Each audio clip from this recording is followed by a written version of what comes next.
साथियों, हमारी कोशिश होती है कि हमेशा उस व्यक्तित्व को आपको दिखाएं जो आपके जीवन में ऐसा प्रभाव डाले, जो आपके जीवन को बदल सके, आपको कुछ ऐसा दे जाए जो आपके जीवन को राह दिखा सके। आज हम ऐसे ही एक व्यक्ति से रूबरू होंगे जिन्होंने अपना पूरा जीवन समर्पित कर दिया संगठन और व्यवस्था के लिए। इन्होंने अपने जीवन के कार्यकाल को मध्य प्रदेश में भाजपा को स्थापित करने के लिए, अपने जीवन के संघर्षों को स्थापित करने के लिए, खड़ा करने के लिए अपने आप को समर्पित किया और उसका आज परिणाम है कि हम 20 सालों से लगातार भाजपा की सरकारों को वापस यथावत आते हुए देख रहे हैं। आज हम जिनसे रूबरू होंगे वह मध्य प्रदेश में राज्य मंत्री दर्जा प्राप्त माननीय सत्येंद्र भूषण जी हैं। आइए उनका स्वागत करते हैं। स्वागत है सर आपका। जी, धन्यवाद आपका। सत्येंद्र जी, संगठन की जीवन यात्रा से और आज यहाँ तक जो आपका अनुभव है वो हमारे लोगों से शेयर करें कि किस तरीके से समर्पण देना पड़ता है जीवन में किसी व्यवस्था के लिए, तब जाकर जीवन संघर्ष को सही स्थान पर पहुँचा पाता है। शुरुआत छात्र जीवन से होती है।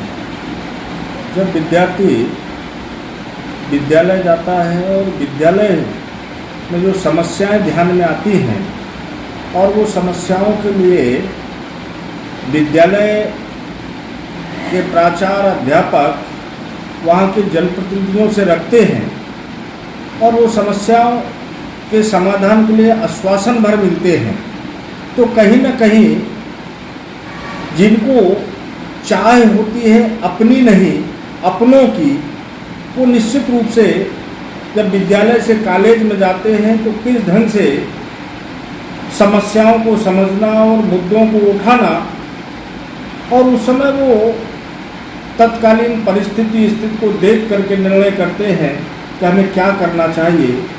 तो जब मैं विद्यालय से कॉलेज में गया तो समस्याओं को देख करके मुझे लगा कि समस्याओं को बखूबी अगर उठा सकते हैं तो मुझे संघ से जुड़ना चाहिए।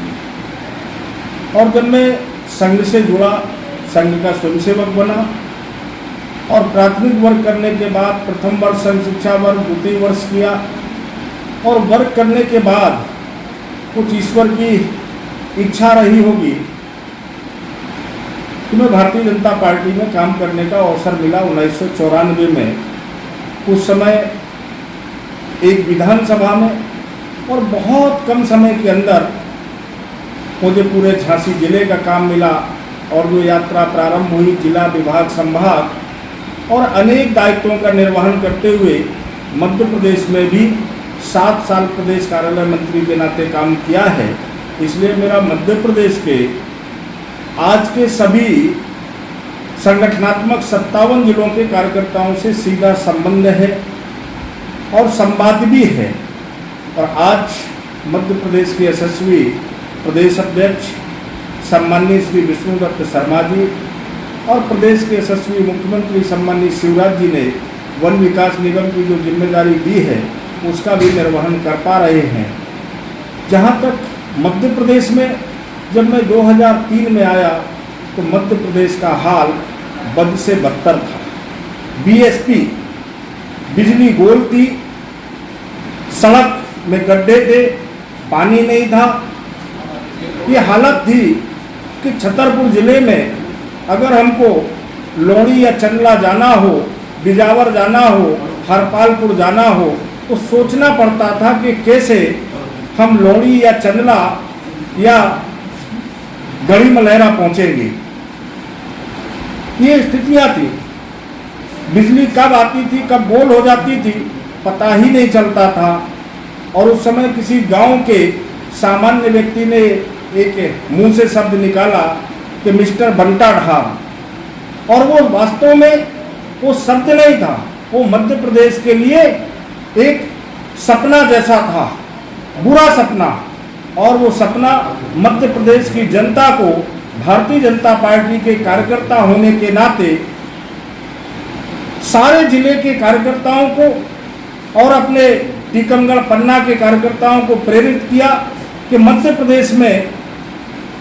प्रदेश का तत्कालीन नेतृत्व बुंदेलखंड की धरा की में पैदा हुई सुश्री उमा भारती जी के नेतृत्व में और संगठन शिल्पी श्रद्धेय कप्तान सिंह सोलंकी जी और जो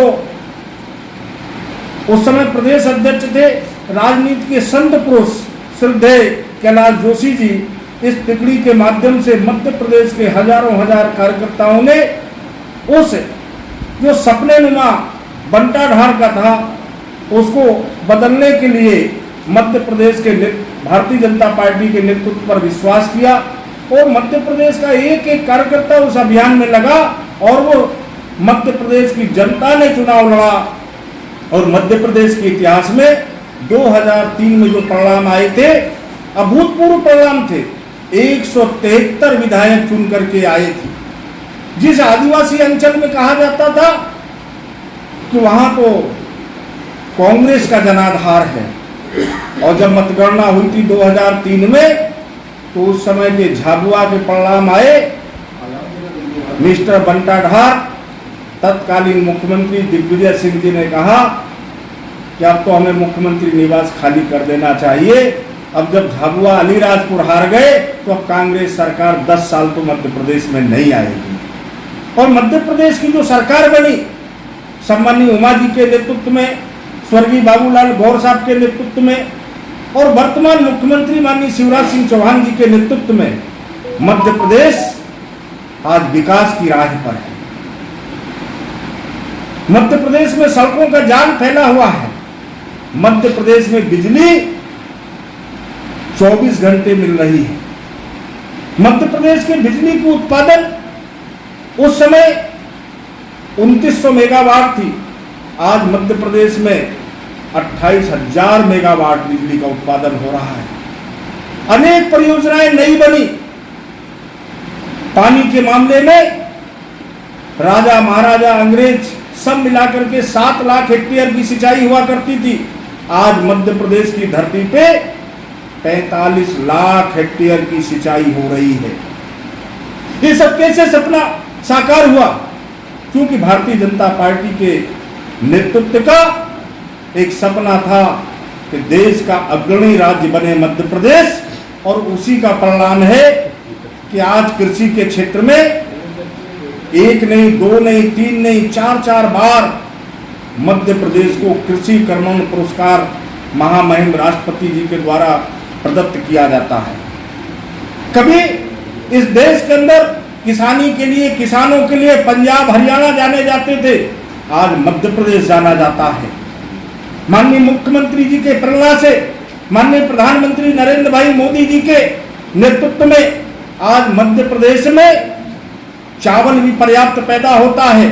कभी मध्य प्रदेश में बालाघाट धान का कटोरा कहा जाता था, लेकिन उसको औने पौने दाम पे बेचना पड़ता था। आज मध्य प्रदेश के चावल को जीआई टैग मिला है कि पूरी दुनिया में मध्य प्रदेश का अच्छा चावल जाने लगा है और उसी का परिणाम हुआ है कि आज मध्य प्रदेश चावल के उत्पादन में भी, यानी धान के उत्पादन में भी मध्य प्रदेश अग्रणी राज्य की तरफ जा रहा है।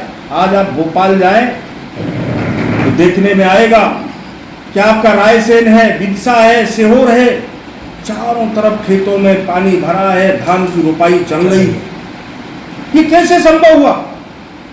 क्योंकि भारतीय जनता पार्टी की सरकार, माननीय शिवराज जी की सरकार, माननीय नरेंद्र मोदी जी के कुशल निर्देशन में आज मध्य प्रदेश में जो बीएसपी, बिजली, सड़क, पानी, तीनों की प्रचुर मात्रा में उपलब्धता है। आज मध्य प्रदेश आत्मनिर्भर राज्य की तरफ बढ़ रहा है।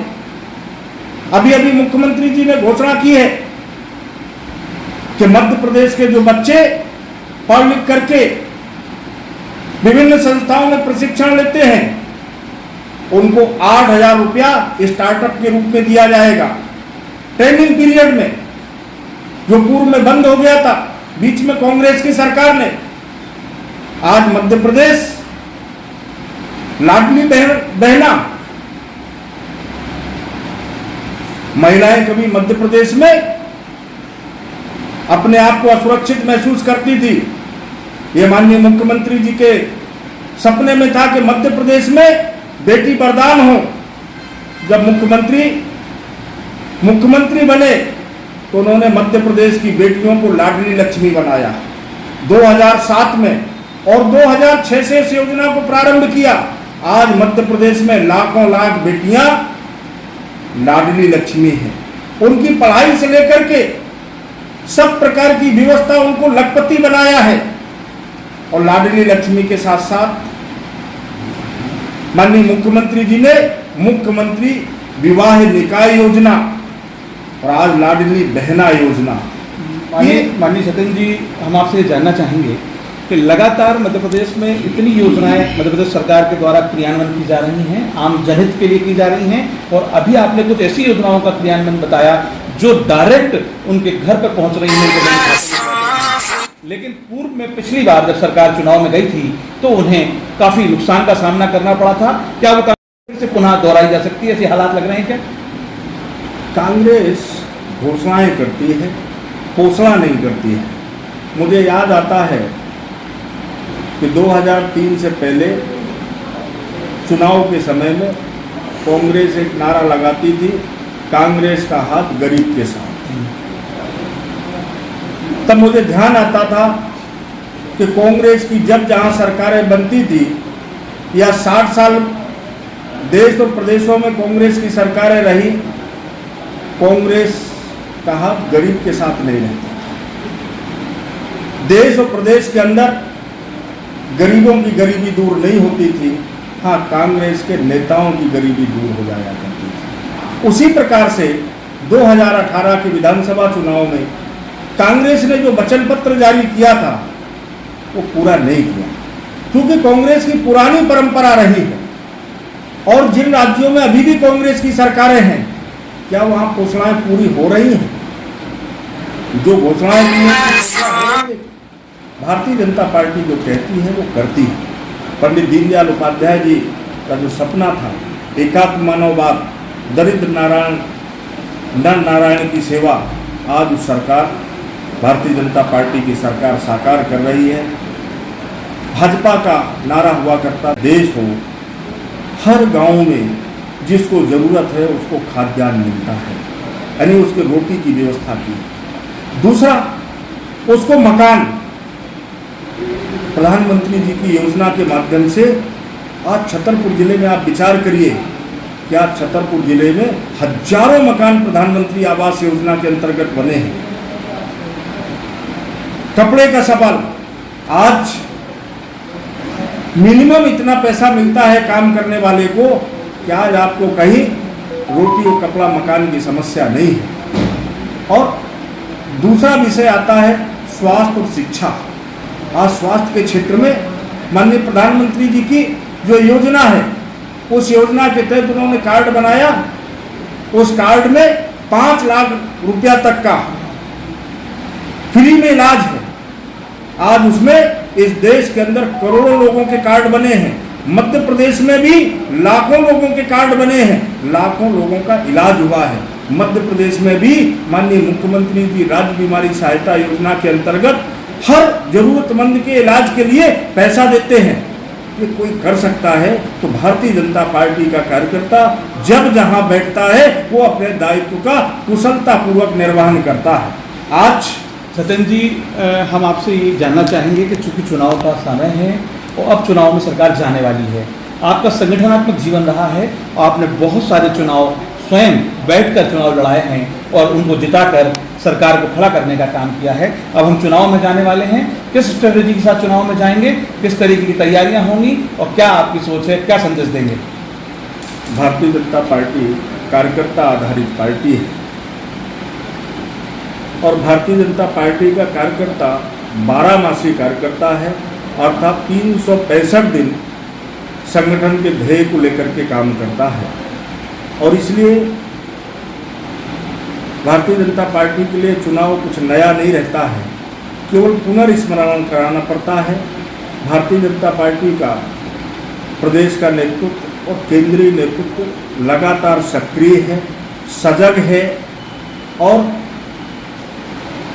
हर एक कार्यकर्ता को काम मिल जाए, हर एक काम को कार्यकर्ता मिल जाए, इस भाव को लेकर के चरणबद्ध तरीके से कि पेज प्रमुख के बाद बूथ प्रमुख और बीट प्रमुख के साथ साथ अब मध्य प्रदेश में सर्व समाज को सर्वव्यापी सर्वग्राही कैसे बने, तो सब समाज के महापुरुषों को समाज में कैसे स्थापित हो, इसी चरण में अभी संत रविदास जी महाराज के जीवन को लेकर के प्रदेश में अलग अलग स्थानों से यात्राएं निकाली जा रही हैं। उन यात्राओं के माध्यम से संदेश दे रहे हैं। उसी क्रम में पूरे प्रदेश में विधानसभा स्तर के सम्मेलन भी आयोजित किए जा रहे हैं। उसी क्रम में आज छतरपुर विधानसभा और बिजावर विधानसभा के सम्मेलन आज मुझे भी संगठन ने अवसर दिया है। तो भारतीय जनता पार्टी चरणबद्ध तरीके से अभियान चला रही है। इसी क्रम में विजय संकल्प यात्रा भी प्रारंभ हो रही है। एक एक कार्यकर्ता को काम और एक एक काम के लिए कार्यकर्ता तैयार रहेगा।